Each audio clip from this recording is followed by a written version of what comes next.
क्या खाकी का वर्दी का रुआब इतना होता है कि कोई पुलिस वाला किसी की जिंदगी खत्म कर सकता है? क्या कानून में कहीं ऐसा लिखा है कि कोई पुलिस वाला किसी भी आम शख्स को मौत के घाट उतार सकता है? क्या कानून की पालना करना किसी आम शख्स की ही जिम्मेदारी होती है? क्या किसी गुनहगार पुलिस वाले को कानूनी सजा का हक नहीं? दरअसल ऐसे ही कई सवाल हैं जो आज उत्तर प्रदेश की जनता पुलिस से कर रही है। वहां की सरकार से एक परिवार यह भी पूछ रहा है कि गुनहगार पुलिस को वो क्या सजा देंगे। नमस्कार, मैं हूं आपके साथ प्रदीप आजाद और आज की क्राइम की इस कहानी में हम बात करेंगे पुलिस पिटाई और मौत की। दरअसल इसका पूरा खामियाजा भुगता है कानपुर के कारोबारी ने, जो अब जिंदा नहीं है, क्योंकि खाकी वर्दी वालों ने उसकी कुछ इस कदर पिटाई की कि फिर वो जिंदा ना रह सका। चलिए आपको पूरी कहानी से रूबरू कराते हैं और आपको बताते हैं कि आखिर कैसे कुछ पुलिस वालों ने अपने डंडों के बल पर कानून और वर्दी का मखौल उड़ाया। दरअसल कानपुर के रहने वाले एक प्रॉपर्टी डीलर मनीष गुप्ता अपने दोस्तों के साथ घूमने के लिए गोरखपुर गए थे। गोरखपुर की एक होटल में वो कमरा नंबर 512 में रुके थे। अचानक रात करीब 12:30 बजे वक्त पर कुछ पुलिस वाले इस होटल में पहुंचते हैं। कहा जाता है कि उन्हें किसी संदिग्धों की खबर थी और वो भी इसी कमरे में। वाकई हैरानी होती है। फिर मारपीट का खेल शुरू होता है और कारोबारी मनीष गुप्ता की पिटाई होती है। पुलिस के डंडों की चोट कुछ इस कदर लगती है कि बस फिर कारोबारी मनीष की जिंदगी हमेशा के लिए खत्म हो जाती है और फिर बवाल शुरू हो जाता है। दरअसल गुनाह के इस पूरे एपिसोड में कई ऐसे सवाल उठ रहे हैं जिसके बाद यूपी पुलिस कटघरे में है। जवाब नहीं है उसके पास ऐसे कई सवालों के जो अब कारोबारी मनीष के परिजन उनसे पूछ रहे हैं। अब इस कहानी को आगे बढ़ाएं उससे पहले ये जान लें कि इस केस में दो बड़े मोड़ आए हैं। पहला ये कि कानपुर प्रशासन ने आज तड़के मनीष का अंतिम संस्कार करा दिया है। प्रशासन का कहना है कि यह कदम परिवार की सहमति से उठाया गया है। दूसरा, एक दिन पहले ही गोरखपुर के डिस्ट्रिक्ट मजिस्ट्रेट और एसएसपी का एक वीडियो सामने आया जिसमें वही मनीष की पत्नी को धमकी भरे अंदाज में केस दर्ज ना कराने की सलाह देते हैं, उसे मशवरा देते हैं। अब मनीष की पोस्टमार्टम रिपोर्ट भी सामने आई है। इसमें मनीष के जिस्म पर चोट के निशान पाए गए हैं। कहा जा रहा है कि सोमवार की रात गोरखपुर के होटल में ठहरे मनीष को पुलिसकर्मियों ने पीटा था और इसके बाद उनकी मौत हो गई थी। इसके बाद मनीष का शव बुधवार सुबह करीब 9 बजे गोरखपुर से कानपुर उनके घर लाया गया था। अब और आगे बढ़ें उससे पहले आपको एक उस वीडियो की इबारत से रूबरू करा देते हैं, उसके बारे में बताते हैं जो मनीष की पत्नी और अधिकारियों के बीच बातचीत हुई थी। वीडियो में डीएम कहते नजर आते हैं कि मैं आपके भाई की तरह हूं। एक बार मुकदमा दर्ज हो जाने से आपको अंदाजा नहीं है कि सालों कोर्ट में चक्कर काटने पड़ेंगे। इससे किसी को कुछ हासिल नहीं होता। सालों गुजर जाते हैं चक्कर लगाते हुए।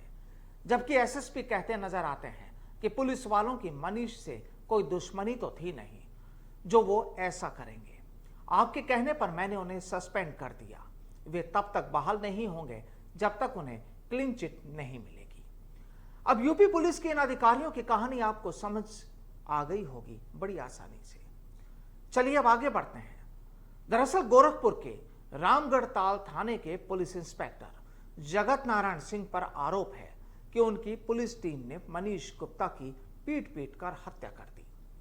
मनीष की पोस्टमार्टम रिपोर्ट भी यही कह रही है कि उसे बुरी तरह पीटा गया। पोस्टमार्टम रिपोर्ट में सिर, चेहरे और शरीर के दूसरे हिस्सों में गंभीर चोट के निशान मिले हैं और इस मामले में 3 पुलिसकर्मियों के खिलाफ नामजद एफआईआर दर्ज की गई। इंस्पेक्टर जगत नारायण सिंह समेत 6 पुलिस वालों को सस्पेंड कर दिया गया है। अगर इस पूरे घटनाक्रम पर गौर करें तो ऐसे एक नहीं तमाम सवाल खड़े हो रहे हैं जो कि सिर्फ रामगढ़ ताल पुलिस को ही नहीं बल्कि अफसरों को भी कटघरे में खड़े करते हैं। वहीं मनीष की मौत के बाद पोस्टमार्टम में भी सिर में चोट और शरीर पर गहरे चोट के जो निशान मिले हैं, इसके बावजूद पुलिस का दावा है कि मनीष की जो मौत हुई है वो होटल के कमरे में गिरकर चोट लगने की वजह से हुई। ऐसे में सवाल ये कि होटल के कमरे में मनीष कहां से और कैसे गिरे, जिससे उनकी मौत हो गई। दरअसल सबसे पहले घटना वाले दिन एसएसपी डॉक्टर विपिन ताड़ा ने वीडियो बयान जारी कर कहा था कि होटल में कुछ संदिग्धों के होने की खबर मिली थी, जिनकी तलाश में पुलिस पहुंची। पुलिस को देखकर हड़बड़ाहट में मनीष होटल के कमरे में गिर गया, जिससे चोट लगने से उसकी मौत हो गई। अब सवाल ये कि अगर पुलिस संदिग्धों की चेकिंग के लिए गई थी तो अब तक हत्या को हादसा बताने के लिए पुलिस की ओर से बनाया गया चेकिंग का वीडियो जारी क्यों नहीं किया गया, जबकि आमतौर पर पुलिस सड़क पर वाहन और मास्क चेकिंग करते वक्त भी वीडियो बनाती है। ये आप और हम सभी जानते हैं। दूसरा सवाल ये कि डकैती, लूट और चेन स्नेचिंग के दर्जनों मामले में पुलिस के पास सीसीटीवी फुटेज मौजूद होते हैं, लेकिन पुलिस अपनी नाकामी से इन बदमाशों को नहीं पकड़ सकी। ऐसे में होटल के कमरा नंबर 512 में ही संदिग्धों के होने की सटीक खबर कैसे मिल गई। अब आधी रात लगभग 12:30 बजे चेकिंग पर उठे सवाल पर भी एसएसपी ने कहा कि संदिग्धों की खबर पर यानी कि विशेष हालातों में चेकिंग की गई, जिसकी जानकारी पुलिस कप्तान को पहले से थी। फिर पुलिस कप्तान को यह भी पता होगा कि चेकिंग के दौरान कितने और कौन कौन पुलिसकर्मी शामिल थे। इसके बाद भी उन्हें नामजद क्यों नहीं किया गया। अब मंगलवार की दोपहर एसएसपी ने दूसरा वीडियो बयान जारी कर कहा कि युवक की मौत के मामले में 6 पुलिसकर्मियों को सस्पेंड कर एसपी नॉर्थ को इंक्वायरी सौंपी गई है। जांच रिपोर्ट के आधार पर आगे की कार्रवाई की जाएगी। अब सवाल यह कि जब मनीष की मौत महज एक हादसा ही थी, तो फिर एक साथ 6 पुलिसकर्मियों को किस आधार पर और क्यों सस्पेंड कर दिया गया। अगर सरकार से कार्रवाई करने को कहा भी गया तो मीडिया की तरह सरकार को पुलिस के सही होने की सफाई क्यों नहीं दी गई। परिवार अगर कार्रवाई की मांग कर रहा था तो पुलिस ने हादसे का सबूत यानी कि होटल के सीसीटीवी फुटेज चेकिंग के वक्त पुलिस की ओर से की गई वीडियो रिकॉर्डिंग या अन्य सफाई क्यों नहीं दी गई।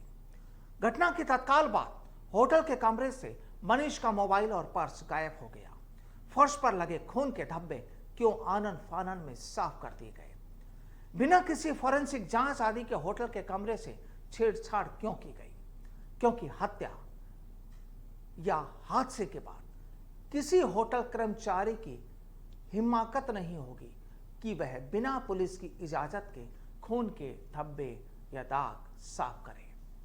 अगर परिजनों की ओर से लगाए जा रहे सिर्फ आरोपों पर ही पुलिस वालों को सस्पेंड किया गया तो फिर परिजन केस दर्ज करने की भी मांग कर रहे थे। देर रात तक तमाम हंगामों और सरकार की भद्द पिटने तक का इंतजार क्यों किया गया। एक हत्या का केस दर्ज करने के लिए मुख्यमंत्री तक को आगे क्यों आना पड़ा। अब एसएसपी ने देर रात तीसरा बयान जारी कर कहा कि मुख्यमंत्री जी के निर्देश पर 3 पुलिसकर्मियों के खिलाफ केस दर्ज कर लिया गया है। पीड़ित परिवार को मुख्यमंत्री की ओर से 10 लाख रुपए की अनुकंपा राशि की मदद दी जाएगी। सवाल ये कि छोटी छोटी वारदातों के मौके पर पहुंचने वाले अधिकारी इतने हाई प्रोफाइल मामले के बाद भी मौके पर क्यों नहीं पहुंचे। पुलिस कप्तान ने इस मामले को हैंडल करने के लिए खुद क्यों नहीं कोई ठोस निर्णय लिया। आखिर ऐसी क्या वजह कि जिसके लिए जिला प्रशासन से लेकर सरकार तक की भद्द पिटने के बाद भी विभाग आरोपी पुलिसकर्मियों को बचाने में लगा है। वाकई सवाल कई हैं जो इस वक्त यूपी की जनता सरकार से पूछ रही है। और अब पुलिस की पिटाई से मौत के मामले में इंस्पेक्टर समेत 6 पुलिसकर्मियों के खिलाफ हत्या का मामला दर्ज कर दिया गया है। वहीं केस दर्ज होते ही सभी आरोपी पुलिसकर्मी अपने ही थाने से फरार हो गए हैं। पुलिस अधिकारियों का दावा है कि गिरफ्तारी के लिए उनकी तलाश शुरू कर दी गई है। इंस्पेक्टर समेत 3 पुलिसकर्मी नामजद हैं, लिहाजा उन्हें पकड़ने के लिए टीम बनाई गई है। उधर बुधवार को नए इंस्पेक्टर की भी तैनाती कर दी गई। वहीं इस केस को क्राइम ब्रांच को ट्रांसफर कर दिया गया है। दरअसल गुनाह की इस कहानी में सियासत का भी तड़का लगा है, क्योंकि आज यूपी सीएम योगी का भी कानपुर दौरा है और जाहिर है वर्दी वालों को अपनी नौकरी भी प्यारी है, फिर चाहे किसी की जान ही क्यों ना ले ली जाए। नमस्कार।